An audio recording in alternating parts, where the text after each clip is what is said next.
Bidadi township ವಿಚಾರಕ್ಕೆ ಸಂಬಂಧಪಟ್ಟಂತೆ ಇವತ್ತು 500ಕ್ಕೂ ಹೆಚ್ಚು ದಿನಗಳ ಕಾಲ ಹೋರಾಟವನ್ನು ಮಾಡಿದ್ದಾರೆ. ಈಗ 500ಕ್ಕೂ ಹೆಚ್ಚು ದಿನಗಳ ಕಾಲ ಈ ಒಂದು ಹೋರಾಟ ನಡೆದಿದ್ದು ಈಗ ಈ ಒಂದು ಸಂದರ್ಭಕ್ಕೆ ಬಂದು ನಿಂತಿದೆ. ಅದರ ಜೊತೆಗೆ ಈಗಾಗಲೇ ಇವತ್ತು ಬೈರಮಂಗಲದಿಂದ ಬೆಂಗಳೂರಿನ ಫ್ರೀಡಂ ಪಾರ್ಕ್ವರೆಗೂ ಕೂಡ ಬೃಹತ್ ಮಟ್ಟದಲ್ಲಿ ಪಾದಯಾತ್ರೆಯನ್ನು ಮಾಡಬೇಕು ಅಂತ JDS ಮತ್ತು BJP ಅವರ ನೇತೃತ್ವದಲ್ಲಿ ಈ ಪಾದಯಾತ್ರೆ ಇವತ್ತು ಕೈಗೊಳ್ಳಲಾಗ್ತಾ ಇದೆ. ಇನ್ನೊಂದು ಕೆಲವೇ ಕ್ಷಣಗಳಲ್ಲಿ ಈ ಪಾದಯಾತ್ರೆಗೆ ಚಾಲನೆ ಸಿಗುತ್ತೆ. ಈಗಾಗಲೇ ನೂರಾರು ಸಂಖ್ಯೆಯಲ್ಲಿ ರೈತರು ಕೂಡ ಬಂದಿದ್ದಾರೆ ಈ ಒಂದು ಹೋರಾಟದಲ್ಲಿ ಪಾಲ್ಗೊಳ್ಳೋದಕ್ಕೆ. ರೈತರಿದ್ದಾರೆ, ಅವ್ರು ನಾನು ಮಾತಾಡ್ತಾ ಹೋಗ್ತೀನಿ, ಏನೆಲ್ಲ ಮಾತನಾಡ್ತಾರೆ, ಅವರ ಕಷ್ಟಗಳು ಏನು, ಯಾಕೆ ಭೂಮಿಯನ್ನು ಕೊಡ್ತಾ ಇಲ್ಲ, ಸರ್ಕಾರ ಯಾಕೆ ಇದನ್ನು ಭೂಮಿಯನ್ನು ವಶಕ್ಕೆ ಪಡಿತೀವಿ ಅಂತ ಹೇಳ್ತಾ ಇದೆ, ಎಲ್ಲರ ಬಗ್ಗೆ ಇಲ್ಲಿರುವಂಥ ರೈತರು ಮಾತನಾಡ್ತಾ ಹೋಗ್ತಾರೆ. ಅವ್ರು ಮಾತಾಡ್ತಾ ಹೋಗ್ತೀನಿ. ಸರ್ ನಮಸ್ತೆ. ಈಗ 500ಕ್ಕೂ ಹೆಚ್ಚು ದಿನಗಳ ಕಾಲ ನಿರಂತರವಾಗಿ ಹೋರಾಟ ಮಾಡ್ತಾ ಇರೋದು ಇಲ್ಲಿಗೆ ಬಂದು ನಿಂತಿದೆ. ಆದರೂ ಕೂಡ ಸರ್ಕಾರ ಈ ಒಂದು ಭೂಮಿ ಸ್ವಾಧೀನಪಡಿಸೋ ಒಂದು ನಿರ್ಧಾರಕ್ಕಿಂತ ಹಿಂದೆ ಸರಿತಾ ಇಲ್ಲ, ಯಾಕೆ ಸರ್? ಇದು ಏನಾಗಿದೆ, ಈ ಸರ್ಕಾರ ಪ್ರತಿಷ್ಠೆ ಆಗ್ತಾಂಡಿದೆ ಸರ್. ಆಮೇಲೆ ನಾನೊಂದು ಮಾತು ಹೇಳೋಕ್ಕೆ ಇಷ್ಟಪಡ್ತೀನಿ. ಇವತ್ತು ನಾವು ಮಾಡ್ಕೊಂಡಿರೋ ಮುಖ್ಯಮಂತ್ರಿಗಳು ಒಬ್ಬರು ಬಿಸ್ನೆಸ್ ಮ್ಯಾನ್. ಆ ಬಿಸ್ನೆಸ್ ಮ್ಯಾನ್ಗೆ ಎಲ್ಲ ಬಿಸ್ನೆಸ್ ಆಗೇ ಕಾಣುತ್ತೆ ಬಿಟ್ಟರೆ ರೈತರು ಕಷ್ಟ ಸುಖ ಅವೆಲ್ಲ ಅವ್ರಿಗೆ ನೆಸೆಸಿಟಿ ಸರ್. ಏಕೆಂದರೆ ಲಾಸ್ಟು ಚುನಾವಣೆಯಲ್ಲಿ 2023 ಚುನಾವಣೆ ನಡೆದಾಗ ಯಾವ್ಯಾವ ಕ್ಷೇತ್ರದಲ್ಲಿ ಯಾರ್ಯಾರು ಗೆದ್ಯೋದಕ್ಕೆ ಎಷ್ಟೆಷ್ಟು ಬಂಡವಾಳ ಗೆದ್ದು ಅನ್ನೋದು ಅವ್ರಿಗೆ ಚೆನ್ನಾಗಿ ಗೊತ್ತು. ಈಗ ನೆಕ್ಸ್ಟ್ ಇನ್ನೇನು 28ಕ್ಕೆ ಚುನಾವಣೆ ಬರುತ್ತೆ. ಈ ಚುನಾವಣೆಗೆ ಎಷ್ಟು ಬಂಡವಾಳ ಗೆಲ್ಲಬೇಕು ಅನ್ನೋದು ಅವ್ರು ಯೋಚನೆ ಮಾಡ್ತಾ ಇರೋದು. ಆ ಬಂಡವಾಳ ಎಲ್ಲಿ ತೆಗಿಬೇಕು ಅಂದರೆ ಇಲ್ಲೇ ರೈತರು ಭೂಮಿಲೇ ತೆಗಿಬೇಕು ಸರ್. ಅದು ಅವ್ರು ಯೋಚನೆ ಮಾಡ್ತಾ ಇದ್ದಾರೆ ಸರ್. ಈಗ ಒಂದು ನೀವು ಭೂಮಿ ಯಾಕೆ ಕೊಡೋದಕ್ಕೆ ಒಪ್ತಾ ಇಲ್ಲ ಅಂತ ಸರ್? ಭೂಮಿ ಕೊಡೋಕೆ ನೋಡಿ ಸರ್, ರೈತರು ಬದುಕು ಕಟ್ಕೊಂಡಿದ್ದಾರೆ. ಇಲ್ಲಿ ನೀರಾವರಿ ಇದೆ ನೋಡಿ, ನೀರಾವರಿ ಅಲ್ಲದೆ ಬಡ್ ಭೂಮಿ ಆಗಿದ್ದರೆ ರೈತರು ಏನು ಮಾಡ್ತಾಯಿದ್ರು, ಬಡ್ ಭೂಮಿಯಲ್ಲಿ ನಾವೇನು ಬೆಳೆಯೋಕ್ಕಾಗೋದಿಲ್ಲ. ಅಟ್ಲೀಸ್ಟು ಈ ದುಡ್ಡು ಅಟ್ಲೀಸ್ಟ್ ಏನೋ ಸ್ವಲ್ಪ ದುಡ್ಡುಗಳು ಬಂದರೆ ಏನೋ ಒಂದು ಬದುಕು ಕಟ್ಕೊಬೋದು ಅಂತ ಯೋಚನೆ ಮಾಡಿ. ಇಲ್ಲಿ ಸುತ್ತೂ ನೀರಾವರಿ ಇದೆ, 24x7 ಇಲ್ಲಿ ನೀರು ಅರ್ಕಾವತಿ ನದಿ ಹರಿಯುತ್ತೆ. ಆ ನದಿಯಿಂದ ಎಲ್ಲರೂ ಬದುಕಟ್ಕೊಂಡಿದ್ದಾರೆ, ವ್ಯವಸಾಯ ಇದೆ. ಅದರಿಂದ ಸರ್ ಅವ್ರಿಗೆ ನೆಸೆಸಿಟಿ ಇಲ್ಲ ಸರ್, ಭೂಮಿ ಕೊಡುವಂಥ ನೆಸೆಸಿಟಿ ಇಲ್ಲ ಸರ್. ಈಗ ಸರ್ಕಾರ ಹೇಳುತ್ತಲ್ಲ, ದುಡ್ಡು ಕೊಡ್ತೀವಿ ನಾವು, ಅವ್ರಿಗೆ ಬರೀ ವ್ಯವಸ್ಥೆ ಮಾಡಿಕೊಡ್ತೀವಿ, ಮನೆ ಕೊಡ್ತೀವಿ, ಅವ್ರ ಜೀವನ ಚೆನ್ನಾಗಿರುತ್ತೆ ಅಂತ ಹೇಳ್ತೀವಿ ಸರ್. ಯಾರು ಸರ್ ನಾವು ಮಾಡ್ತಾ ಇರೋ ತಪ್ಪು ಅಂತ ಒಪ್ಕೊಂತಾರೆ? ಸರ್ಕಾರ ಮಾಡೋದು ತಪ್ಪು ಅಂತ ಸರ್ಕಾರ ಎಲ್ಲ ಒಪ್ಕೊಳುತ್ತೆ. ಅವ್ರು ಏನು ಮಾಡೋದು ಸರಿ ಅಂತ ವಿತ್ ಕ್ಯಾಮ್ರಾ ಕೇಳಿ ನಾವು ಮಾಡ್ತಿರೋದು ಸರಿ ಅಂತ ಹೇಳ್ತಾರೆ. ವಿತೌಟ್ ಕ್ಯಾಮ್ರಾ ಹೋಗ್ಬಿಟ್ಟು ಈಗಿರೋ MLAಗಳು ಮಿನಿಸ್ಟ್ರುಗಳನ್ನ ಕೇಳಿ. ಬಿಡದಿಲ್ಲಿ ಏನು ಹೋರಾಟ ನಡೀತಾ ಇದೆಯಲ್ಲ, ರೈತರು ಭೂಮಿ ಅಕ್ವಿಸಿಷನ್ಗೆ ಹೋಗಿದ್ದೀವಲ್ಲ ಸರ್ಕಾರದ ವತಿಯಿಂದ, ಮಾಡ್ತಿರೋ ಸರಿನಾ ತಪ್ಪ ಅಂತ ಮುಕ್ಕಾಲು ಭಾಗ MLAಗಳು ಕಾಂಗ್ರೆಸ್ MLAಗಳಿಂದ ಬೇಡ, ಅದು ಮಾಡ್ತಾ ಇರೋ ತಪ್ಪು ಅಂತಲೇ ಹೇಳ್ತಾರೆ ಸರ್. ಭೂಮಿ ಕೊಡೋದಿಲ್ಲ, ಬೇಡ ಸರ್, ಬೇಡ. ಯಾಕೆಂದರೆ ಈಗ ರೈತರು ಇಷ್ಟಪಟ್ಟರೆ ಏನು ಬೇಕಾದ್ರೂ ಮಾಡ್ಬೋದು ಸರ್.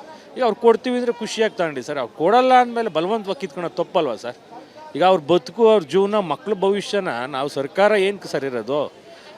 ಬದುಕು ಕಟ್ಕೊಡೋದಕ್ಕೆ ಸರ್ಕಾರ ಇರೋದು. ಅದಕ್ಕೋಸ್ಕರ ಸರ್ಕಾರ CM ಇರೋದು, ಮಿನಿಸ್ಟ್ರುಗಳಿರೋದು. ಬದುಕು ಕಿತ್ಕೊಳ್ಳೋಕ್ಕೆ ಸರ್ಕಾರ ಅಂದಮೇಲೆ ಇನ್ನೇನು ಸರ್? ಅಲ್ಲಿಗೆ ನಾವು ಎಲ್ಲಿಗೆ ಹೋಗ್ತಾ ಇದ್ದೀವಿ ಸರ್? ನಮ್ಮ ರಾಜ್ಯ ಎಲ್ಲಿಗೆ ಹೋಗ್ತಾ ಇದೆ ಸರ್? ಏನು ನಾವು ಬಿಹಾರ UP ಲೆವೆಲ್ಗೆ ಹೋಗಿ ಈಗ ಅವರೆಲ್ಲ ಉದ್ಧಾರ ಆಗ್ತಾ ಇದ್ದಾರೆ. ಬಿಹಾರ UP ಏನು ಗುಂಡಾ ರಾಜ್ಯ ಆಗ್ತಿತ್ತು ಮೊದಲು, ಏನು ಬಂದೂಕಿಕೊಂಡು ರಾಜಕೀಯ ಮಾಡ್ತಿದ್ರು, ಅವರೆಲ್ಲ ಇವತ್ತೇನು ಮಾಡ್ತಾಯಿದ್ದಾರೆ, ಸ್ಟೆಬಿಲೈಸಿಂಗ್ ಬರ್ತಾ ಇದ್ದಾರೆ. ಅಲ್ಲಿಂದ ಬರ್ದಂಥ ಕೂಲಿ ಕಾರ್ಮಿಕರು ಇವತ್ತು ವಾಪಸ್ ಹೋಗ್ತಾ ಇದ್ದಾರೆ. ನಮ್ಮ ರಾಜ್ಯದಲ್ಲಿ ಇವತ್ತು ಕೂಲಿ ಸಿಗ್ತಾ ಇದೆ, ಒಂದು ಕೆಲಸ ಸಿಗ್ತಾ ಇದೆ, ಒಂದು ಇಂಡಸ್ಟ್ರಿ ಬರ್ತಾ ಇದೆ ಅಂತ. ಬಟ್ ಇವತ್ತು ನಮ್ಮ ರಾಜ್ಯ ಬಿಹಾರ UP ಮಾಡೋಕ್ಕೆ ಹೊರಟಿದ್ದಾರೆ ಸರ್. ಇದು ಮುಂದೆ ಹಿಂಗೆ ನಡ್ಕೊಂಡೋದ್ರೆ ಈ ರೈತರು ದಂಗೆ ಇದ್ದರೆ ಏನು ಬೇಕಾಗುತ್ತೆ ಸರ್? ಅದನ್ನ ಎಲ್ಲರೂ ಕಣ್ಣಾಗಿ ನೋಡಬೇಕಾಗುತ್ತೆ, ಅನುಭವಿಸ್ಲೇಬೇಕಾಗುತ್ತೆ ಸರ್. ನೋಡಿ, ಈ ರೈತರು ಹೇಳ್ತಿರೋದು ಇಷ್ಟೇ, ನಾವು ಯಾವುದೇ ಕಾರಣಕ್ಕೂ ಭೂಮಿ ಕೊಡೋದಿಲ್ಲ. ಯಾಕಂದರೆ ನಮ್ಮ ಅಜ್ಜ ಮತ್ತು ಮುತ್ತಜ್ಜರಿಂದಲೂ ಅವರ ಕಾಲದಿಂದಲೂ ಕೂಡ ನಾವು ಈ ಭೂಮಿಯಲ್ಲಿ ವ್ಯವಸಾಯ ಮಾಡ್ಕೊಂಡು ಬಂದಿದ್ದೀವಿ. ಅದರ ಜೊತೆಗೆ ನಾವು ವ್ಯವಸಾಯವನ್ನು ಮಾಡ್ಕೊಂಡು ಬಂದಿರೋದು. ಹೀಗಾಗಿ ನಾವು, ನಮ್ಮ ಮಕ್ಕಳು ಎಲ್ಲರೂ ಕೂಡ ಇದನ್ನೇ ನಾವು ನಂಬ್ಕೊಂಡಿರೋದು. ಮಕ್ಕಳು ವಿದ್ಯಾಭ್ಯಾಸ ಇದನ್ನೇ ನಾವು ಮಾಡಿಸ್ತಾ ಇರೋದು. ಹೀಗಾಗಿ ನೀವು ಈಗ ದುಡ್ಡನ್ನು ಕೊಡ್ತೀರಾ, ಆಯಿತು, 2.5 ಕೋಟಿ ರೂಪಾಯಿ ಕೊಡ್ತೀರಾ, ಆದರೆ ಮುಂದೆ ಏನು ಮಾಡೋಣ, ನೆಕ್ಸ್ಟು ನಾವು ಭೂಮಿ ಕಳ್ಕೊಂಡ್ರೆ ಮುಂದೆ ಏನು ಮಾಡಬೇಕು ಅನ್ನೋದು ರೈತರ ಆಗ್ರಹ. ಅದರ ಜೊತೆಗೆ ಇಲ್ಲಿ ಹೆಣ್ಮಕ್ಳು ಕೂಡ ಈ ಹೋರಾಟದಲ್ಲಿ ಭಾಗಿಯಾಗಿದ್ದಾರೆ. ಅವ್ರನ್ನ ಮಾತಾಡ್ತಾ ಹೋಗ್ತೀನಿ. ಅಮ್ಮ, ಹೋರಾಟದಲ್ಲಿ ಭಾಗಿಯಾಗಿದ್ದೀರಾ, ಈಗ 500ಕ್ಕೂ ಹೆಚ್ಚು ದಿನಗಳಿಂದ ನಿರಂತರವಾಗಿ ಹೋರಾಟ ಮಾಡ್ತಿದ್ದೀರಾ, ಯಾಕೆ ಸರ್ಕಾರ ಆದರೂ ನಿಮ್ಮ ಮಾತು ಕೇಳ್ತಾ ಇಲ್ಲ ಅಂತ? ಅದೇ ಕೇಳಲ್ಲ, ಅವ್ರಿಗೆ ಗೊತ್ತಾಗಬೇಕು. ನಿಮ್ದು ಎಷ್ಟು ಜಮೀನಿದೆ? ನಮ್ದು ಒಂದು ಕಾಲು ಎಕರೆ. ಹೌದಾ? ಹಾಂ.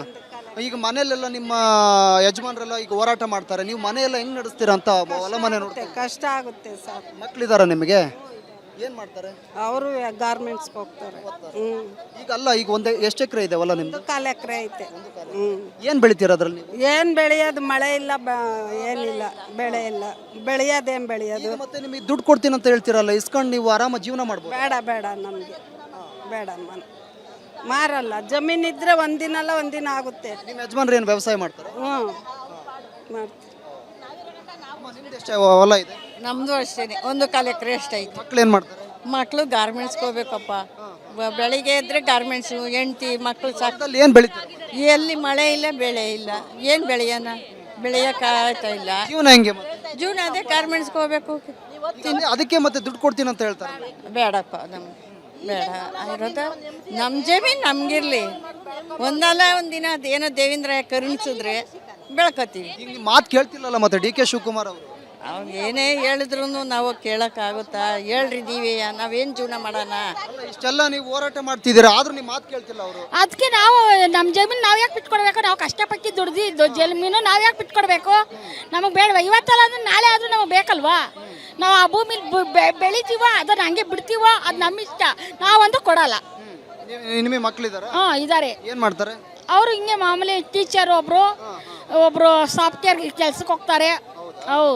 ಯಜಮಾನ್ ಏನ್ ಮಾಡ್ತಾರೆ? ವ್ಯವಸಾಯ ಮಾಡ್ತಾರೆ. ಸಹಾಯ ಮಾಡ್ತಾರೆ. ಈಗ ಡಿ ಕೆ ಶಿವಕುಮಾರ್ ಅದನ್ನೇ ಹೇಳ್ತಿರೋದು, ನಾವು ದುಡ್ಡು ಕೊಡ್ತೀವಿ, ಯಾಕೆ ನೀವು ವಿರೋಧ ಮಾಡ್ತಿದ್ದೀರಿ ಅಂತ. ಇವತ್ತಿರುತ್ತೆ, ನಾಳೆ ಹೋಗುತ್ತೆ. ಆ ದುಡ್ಡು ತಗೊಂಡು ನಾವು ಎಷ್ಟು ದಿನ ಜೀವನ ಮಾಡ್ಬೋದು? ನಾವು ಸಾಯೋವರೆಗೂ ಜೀವನ ಮಾಡ್ಬೋದಾ? ಇವತ್ತಲ್ಲ ನಾಳೆ ಹೋಗಿ ಮನೇಲಿ ಮಲಿಕೋಬೋದಾ? ಅವ್ನು ಗಿಡ್ಸ್ಲಾ ಹಾಕೊಂಡು. ಒಂದು ವೇಳೆ ಅಪ್ಪ ಆಯ್ತು, ಈಗ ನಿಮ್ಮ ಭೂಮಿ ನಾವು ಸ್ವಾಧೀನ ಪಡಿಸ್ಕೊಳ್ತೀವಿ ಅಂತ ಹೇಳ್ತಾರೆ, ಮುಂದೆ ಏನು ಮಾಡ್ಬೇಕಂತ ಪ್ಲಾನ್ ಮಾಡ್ಕೊಂಡಿದ್ದೀರಾ ಅಂತ ನೀವು? ಒಂದು ವೇಳೆ ಹಂಗಾದ್ರೆ ಏನು ಮಾಡಬೇಕು ಅಂದರೆ ಅವ್ರನ್ನ ನಮ್ಮ ಜಮೀನ್ ಮೇಲೆ ನಾವೇ ಬಿಡಬೇಕು. ಬೇರೆ ಕಡೆ ಜಮೀನು ಕೊಡ್ತಾರೆ, ಅಲ್ಲಿ ನೀವೆಲ್ಲ ವ್ಯವಸಾಯ ಮಾಡಿಕೊಂಡು ಅವ್ರು ಯಾವುದೋ ಕೊಡೋದನ್ನ ನಾವು ಯಾಕೆ ತಗೋಬೇಕು? ಅಲ್ಲೆಲ್ಲ ನೀವು ವ್ಯವಸಾಯ ಮಾಡೋಕ್ಕಾಗಲ್ಲ, ಮಕ್ಕಳನ್ನು ಓದ್ಸೋಕ್ಕಾಗಲ್ಲ. ಹೋಗೋಕ್ಕಾಗಲ್ಲ. ನಾವು ಅಲ್ಲೇ ಯಾವ ಮೂಲೆಯಲ್ಲಿ ಕೊಡ್ತಾರೋ ಏನೋ, ನಾವು ಅವ್ರಿಗೆ ನಾವು ಬಿಟ್ಕೊಡಲ್ಲ. ನಾವು ಬಿಟ್ಕೊಡೋಂಥ ಸಮಯ ಬಂದರೆ ನಾವು ಅದ್ರ ಜಾಗದಲ್ಲೇ ನಾವು ಸತ್ತೋಗ್ಬಿಡ್ತೀವಿ. ಈಗ ನೀವು ಇಷ್ಟು ದಿನ ಹೋರಾಟ ಮಾಡ್ತಿದ್ದೀರಾ, ಈಗ ಸುಮಾರು 500ಕ್ಕೂ ಹೆಚ್ಚು ದಿನಗಳ ಕಾಲ ಹೋರಾಟ, ಆದರೂ ಸರ್ಕಾರ ಮಾತೇ ಕೇಳ್ತಿಲ್ಲ ನಿಮ್ಮದು. ನೀವು ಎಷ್ಟೇ ಹತ್ತು ಕರೆದು ಏನೇ ಮಾಡಿದ್ರು ಅವರು ಅವ್ರಿಗೆ ಏನೋ ನಮ್ಮಂಥ ಬಡವ್ರದ್ದು ರಕ್ತ ಹಿಂಡಬೇಕು ಅನ್ನೋದ ಏನೋ ಅಪ್ಪ, ಅವ್ರಿಗೆ ಗೊತ್ತಿಲ್ಲಪ್ಪ ಅದ್ರ ಬಗ್ಗೆ. ಕೆಲವ್ರು ಹೇಳ್ತಾರೆ ಲ್ಯಾಂಡ್ ಮಾಫಿಯಾ ಮಾಡ್ತಿದ್ದಾರೆ ಈ ಬೇರೆ ಸೈಟ್. ಗೊತ್ತಿಲ್ಲಪ್ಪ, ಅಷ್ಟೆಲ್ಲ ನಮಗೇನು ಗೊತ್ತಿಲ್ಲ. ನಿಮ್ದು ಎಷ್ಟು ಎಕರೆ ಹೊಲ ಇದೆ ಅಮ್ಮ? 1.5 ಎಕರೆ ಐತೆ. 1.5 ಎಕರೆ ಇದೆ. ಕೊಡಲ್ಲ ಸರ್ ನಾವು. ಯಾಕೆ ಕೊಡಬೇಕು ಅವ್ರಿಗೆ? ಅವರು ಬೇಕಾದಷ್ಟು ಐತಲ್ಲ ಕೊಡೋದು. ನಾವು ಬಡವರು, ನಾವು ಅವತ್ತಿಂದ ಜೀವನ ಮಾಡಿರೋದು. ಇವತ್ತು ಕೊಟ್ಬಿಟ್ಟು ಬರೀ ಕೈ ಆದರೆ ನಮಗೆ ಕೈಯ ಕಾಲ ಒಂದೇನೋ ಎಫೆಕ್ಟ್ ಆಯಿತು, ಎಲ್ಲ ಬಿದ್ದೋದ್ವಿ, ಇಲ್ಲ ಸತ್ತೋದ್ವಿ. ನಮ್ಮ ಸ್ವಾಧೀನ ಇರೋದ್ರಿಗೆ ನಾವು ಮಣ್ಣಾಗಬೇಕು ಅಂತ ಇಷ್ಟ. ಅವ್ರಿಗೆ ಕೊಟ್ಬಿಟ್ಟು ನಾವು ಬದುಕೋಕ್ಕಾಗಲ್ಲ. ಎಷ್ಟು ವರ್ಷದಿಂದ ನಿಮ್ಮ ಭೂಮಿ ಇರೋದು ನಿಮ್ಮದು? ನಮ್ಮದು 20 ವರ್ಷದಿಂದ ಐತೆ. ನಿಮ್ಮ ಯಜಮಾನರು ವ್ಯವಸಾಯ ಮಾಡ್ತಾರೆ? ಮಾಡ್ತಾರೆ ಸರ್. ಮಕ್ಕಳು ಎಷ್ಟಿದ್ದಾರೆ? ಮಕ್ಕಳು 2 ಇದ್ದಾರೆ. ಒಂದು ಹೆಣ್ಮಗು ಮದುವೆ ಆಗೈತೆ, ಇನ್ನು ಗಂಡು ಮಗನಿಗೆ ಮದುವೆ ಆಗಿಲ್ಲ. ಅವರು ನಮಗೆ ಈ ದುಡ್ಡಿಕೊಂಡು ನಮ್ಮನ್ನು ಸಾಯೋವರೆಗೂ ಸಾಕ್ತಾರ ಅಂತ ಯಾವ ಗ್ಯಾರಂಟಿ? ಇವ್ರದ್ದು ಎಷ್ಟೋ ಬೇಕಾ ಕಡೆ ಇದೆ. ಇವರೇನೆ ಬಡವ್ರದೆಲ್ಲ ರಕ್ತ ಥರ ಹೀರ್ಕೊಂತ ಇದ್ದಾರಲ್ಲ, ಅದನ್ನು ಬಿಟ್ಟು ಬಡವ್ರ ಬದುಕಲಿ ಅಂತ ಇವ್ರು ಬೇರೆ ಕಡೆ ಮಾಡಬೇಕು ಸಹ. ನಮ್ಮಂಥವ್ರಿಗೆ ಪರದೇಶಿಗಳು ನಾವು. ಅದು ಬಿಟ್ಟರೆ ಬೇರೆ ಏನೂ ಇಲ್ಲ ನಮಗೆ. ನಾವು ಅದನ್ನು ಕೊಟ್ಬಿಟ್ಟು ನಾವೇನು ಮಾಡೋಣ? ಇವಾಗ ಕಾಯಿಲೆ ಬಿದ್ದರೂ ಎಲ್ಲ ಕೂಲಿ ನಾಲಿ ಮಾಡಿರೋ ದುಡ್ಡಿದ್ರೆ ಅದು ತಗೊಂಡು ಹಾಸ್ಪಿಟ್ಲಿಗೆ ಹೋಗ್ಬೇಕು. ಈಗ ಅವ್ರು ಕೊಡೋ ದುಡ್ಡಲ್ಲಿ ನಾವು ಮಡಿಕೊಂಡು ನಾವು ಸಾಯತಕ್ಕ ನಮ್ಮ ಮಕ್ಕಳು ಅಲ್ಲಮ್ಮ, ಒಂದು ವೇಳೆ ನಿಮಗೆ ಈಗ ನೀವು ಎಷ್ಟು ದುಡ್ಡು ಕೊಡ್ತೀವಿ ಅಷ್ಟು ದುಡ್ಡು ಕೊಡ್ತೀವಿ ಅಂತ ಹೇಳಿದ್ರೆ ಏನು ಮಾಡ್ತೀರಾ? ಕೊಡ್ತೀರಾ ನೀವು? ಬೇಡ ಸರ್, ನಾವು ಕೊಡಲ್ಲ. ನೀವು ಯಾವುದೇ ಕಾರಣಕ್ಕೂ ಭೂಮಿ ಕೊಡಲ್ಲ? ಭೂಮಿ ಕೊಡೋದೇ ಇಲ್ಲ ಸರ್, ಕೊಡಲ್ಲ. ಹಾಂ ಅಮ್ಮ ಹೇಳಿ ಅಮ್ಮ. ನಾವು ಯಾವುದೇ ಕಾರಣಕ್ಕೂ ಭೂಮಿ ಕೊಡಲ್ಲ. ನಮ್ಮ ಮಕ್ಕಳನ್ನೆಲ್ಲ ನಾವು ಎಲ್ಲಿ ಕಳ್ಸಾನಿ? ಭೂಮಿ ನಿಮ್ಮ ಜಮೀನು? ನಮ್ದು 1.5 ಎಕರೆ ಇದೆ. ಏನು ಮಾಡ್ತಾರೆ ಮಕ್ಕಳು? ಮಕ್ಕಳು ಏನು ಮಾಡ್ತಾರೆ ಅಂದ್ರೆ ಎಲ್ಲ ಚಿಕ್ಕ ಮಕ್ಕಳುಗಳು ಓದಿಸ್ತಾ ಇದ್ದೀವಿ. ದೊಡ್ಡ ಮಗಳದೇ ಓದ್ತಾವಳೆ, ಬೆಂಗಳೂರಲ್ಲಿ ಓದ್ತಾವಳೆ. ಚಿಕ್ಕ 9ನೇ ಕ್ಲಾಸ್ ಒಬ್ಳು ಓದ್ತಾವಳೆ. ಏನೋ ಓದ್ತಾವ್ರೆ, ನನ್ಗೆ ಗೊತ್ತಿಲ್ಲ ಅವ್ರು ಏನೇನು ಓದ್ತಾರೆ ಅಂತ. ನಮ್ಮ ಮಕ್ಕಳನ್ನೆಲ್ಲ ಎಲ್ಲಿ ಕಳ್ಸಾನಿ? ಏನು ಹೊಲದಲ್ಲಿ ಏನು ಬೆಳಿತೀವಿ? ಹೊಲದಲ್ಲಿ ರಾಗಿ ಬೆಳಿತೀವಿ, ಕಾಳು ಬೆಳಿತೀವಿ, ಎಳ್ಳು ಬೆಳಿತೀವಿ, ಕಡ್ಲೆಕಾಯಿ ಬೆಳಿತೀವಿ, ಎಲ್ಲ ಬೆಳಿತೀವಿ. ನಾವೆಲ್ಲ ಕೊಟ್ಬಿಟ್ಟು ಎಲ್ಗೆ ಹೋಗೋಣ ನಾವು? ನಮ್ಮನ್ನ ಯಾರು ಎಲ್ಲಿ ಕರ್ಕೋತಾರೆ?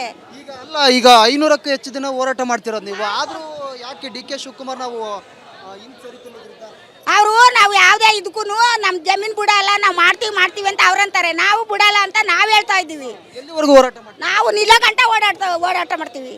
ಎಷ್ಟು ದಿನ ಆಗಲಿ 5 ಜನ ಆಗಲಿ ಇಲ್ಲೇ ಕೂತಿದ್ದು ಮಾಡ್ತೀವಿ ನಾವು. ಬಿಡಲ್ಲ ನಾವು ಜಮೀನು ಯಾವುದೇ ಕಾರಣಕ್ಕೂ ಭೂಮಿ ಕೊಡಲ್ಲ ನಮ್ಮ ಮಕ್ಕಳು ನಾವು ಎಲ್ಲಿ ಕಳ್ಸನಿ ಜಮೀನು ಎಷ್ಟಿದೆ ನಿಮ್ದು? ನಮ್ದು 1.5 ಎಕರೆ ಇದೆ ಜಮೀನು ನಾವು ಯಾವುದೇ ಕಾರಣಕ್ಕೂ ಭೂಮಿ ಕೊಡಲ್ಲ ಅಮ್ಮ ನಿಮ್ದು ಎಷ್ಟಿದೆ? ನಮ್ದೊಂದು 4 ಎಕರೆ ಇದೆ ಕಣಪ್ಪ. ಏನು ಮಾಡ್ತಾರೆ ಮಕ್ಕಳು? ಮಕ್ಕಳು ಏನೋ ಕೆಲಸ ಮಾಡ್ತಾರೆ, ಅವ್ರು ಓದಿಸ್ತಿದ್ದಾರೆ ಹೆಂಗೆ? ಓದವ್ನೆ ಓದವ್ರಿ. ನಿಮ್ಮ ಯಜಮಾನರು ವ್ಯವಸಾಯ ಮಾಡ್ತಾರೆ? ಇತ್ತಿರೋದ್ರ ಮನೆ ಏನು ಬೆಳಿತೀರ ಮತ್ತೆ ಹೊಲದಲ್ಲಿ? ತೆಂಗಿನ ತೋಟ ಅದೇ, ಮಾವಿನ ಗಿಡ ಅದೇ, ಸಪೋಟ ಗಿಡ ಅದೇ, ಎಲ್ಲ ಅದೇ. ಎಷ್ಟು ಆದಾಯ ಬರುತ್ತೆ? ಎಷ್ಟು ಆದಾಯ ಅಂದರೆ ವರ್ಷಕ್ಕಿಲ್ಲ ಅಂದ್ರೂ 1 ಲಕ್ಷ ಆದಾಯ ಬಂದೇ ಬರ್ತದೆ. ಈಗ ಹಾಲು ಎಲ್ಲ ಹಾಕ್ತೀರಾ ಡೈರಿಗೆ? ಇವಾಗಿಲ್ಲಪ್ಪ, ಯಜಮಾನ ಸತ್ತೋದಾಗಿಂದ. ನಾವು ಹಾಲು ಮಾರಲ್ಲ, ನಾವು ಏನಿದ್ರು ವ್ಯವಸಾಯ ಮಾಡ್ಕೋತೀವಿ. ಹುಲ್ ಕುಯ್ಕೊ ಬಂದು ಹಾಕಲ್ಲ. ನನ್ಗೆ ಒಬ್ಳೆ ಮಗಳು, ಅವಳ ಹೊಟ್ಟೆಲ್ 3 ಜನ ಮಕ್ಳು ಹುಟ್ಟವ್ರೆ. ಅವ್ರನ್ನೆಲ್ಲ ಎಲ್ಲಿ ಕಳ್ಸ ನಾವು ನಮ್ಮ ಅಪ್ಪನ ಮನೆಗೆ ಕೊಟ್ಟಿದ್ದೀವಿ. ನಾವು ನೀವು ಎಷ್ಟು ವರ್ಷದಿಂದ ಇಲ್ಲಿದ್ದೀರಿ?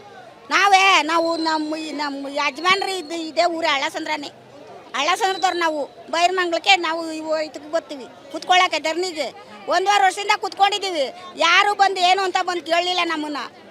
ಅದಕ್ಕೆ ನಾವು ಯಾವುದೇ ಕಾರಣಕ್ಕೂ ಭೂಮಿ ಕೊಡಲ್ಲ. ಈಗ ಯಾರು ಬಂದಿಲ್ಲ ನಿಮ್ಮ ಕಷ್ಟ ಏನು ಅಂತ ಕೇಳೋದು? ಬರಲೇ ಇಲ್ಲ. 1.5 ವರ್ಷದಿಂದ ಕೂತಿದ್ದೀವಿ. ಯಾರು ನಿಮ್ಗೆ ಇಲ್ಲಿ ಏನು ನಿಮ್ಮ ಕಷ್ಟ ಏನು ಸುಖ ಏನು ಅಂತ ಯಾರು ಬಂದು ಕೇಳಲಿಲ್ಲ. ಮೊನ್ನೆ ಅಧಿಕಾರಿಗಳು ಬಂದಾಗ ನೀವು ಪರಕೆಯಲ್ಲೆಲ್ಲ ಹೊಡೆದು ಕಳಿಸಿ? ಅಧಿಕಾರಿಗಳು ಮಂಡಳಿ ದೊಡ್ಡಿಲಿ ಅಳತೆ ಮಾಡಕ್ ಬಂದ್ರು, ಹೊಡೆದ್ರು.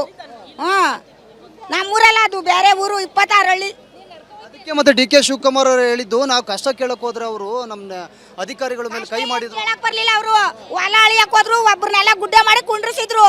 ನಾವ್ರೇನ್ ಕಷ್ಟ ಕೇಳಿಲ್ಲ. ಪೊಲೀಸ್ನವ್ರು ಗುಡ್ಡ ಮಾಡಿ ಕುಂಡ್ರಿಸ್ಕೊಂಡು ಹೊಲ ಅಳಿತಿದ್ರು. ಅವಾಗ ಕಂಡುಬಿಟ್ಟು ಎಲ್ಲರೂ ಹೋಗಿ ಇದು ಮಾಡುದು. ಯಾರು ಅವ್ರೇನು ಇದು ಮಾಡಕ್ ಬರ್ಲಿಲ್ಲ ನಮ್ಗೆ. ಒಟ್ನಲ್ಲಿ ನೀವು ಭೂಮಿ ಕೊಡಲ್ಲ? ಕೊಡಲ್ಲ. ನಾವು ಭೂಮಿ ಯಾವುದೇ ಕಾರಣಕ್ಕೂ ಭೂಮಿ ಕೊಡಲ್ಲ. ಪ್ರಾಣ ಕೊಡ್ತೀವಿ, ಭೂಮಿ ಅಂತೂ ಕೊಡಲ್ಲ. ಮುಂದೆ ಏನ್ ಮಾಡ್ತೀರಿ? ಮುಂದೇನ್ ಮಾಡ್ತೀರಿ ಅಂದ್ರೆ ನಿಲ್ಸ್ತೀವಿ. ನಾವು ಏನೇ ಕಷ್ಟ ಆದ್ರೂ ಕೊಡಲ್ಲ ನಾವು ಭೂಮಿನ. ಇದಿಷ್ಟು ಈ ಭಾಗದ ರೈತ ಹೋರಾಟ ಮಹಿಳೆಯರು. ನಾವು ಯಾವುದೇ ಕಾರಣಕ್ಕೂ ಭೂಮಿಯನ್ನು ಕೊಡೋದಿಲ್ಲ. ಯಾಕಂದರೆ ನಾವು 20-30 ವರ್ಷಗಳಿಂದ ನಾವು ಇಲ್ಲಿ ವ್ಯವಸಾಯ ಮಾಡ್ತಿದ್ದೀವಿ, ಜೀವನ ಮಾಡ್ತಿದ್ದೀವಿ.